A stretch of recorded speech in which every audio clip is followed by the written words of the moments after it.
And so continuing on with plotting dates that are important to the road to the American Revolution on our Padlet timeline, I'm going to scroll over. We've seen all these different taxes come and go, really caused some frustration, the Boston Massacre. And then more recently in our timeline, the Boston Tea Party led Britain to pass the Intolerable Acts.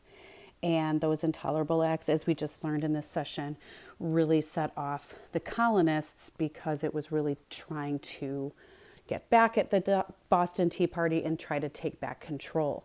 So as a result, the newest event that is important to note was the convening of the First Continental Congress.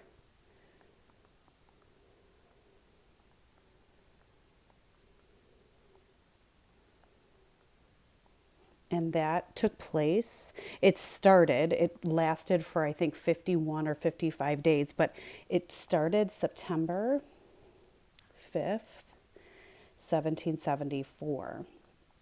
Oops.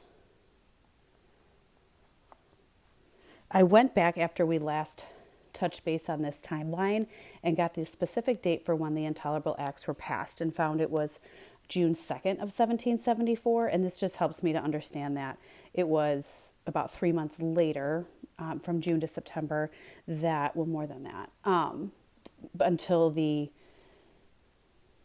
start that again. So I went back, since we've last met and talked about this timeline, and I wanted to find out when the specific date of the Intolerable Acts were passed, and I found out that it was June 2nd.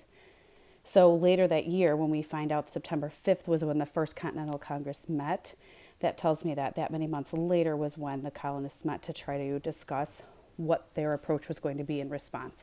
Were they going to try and,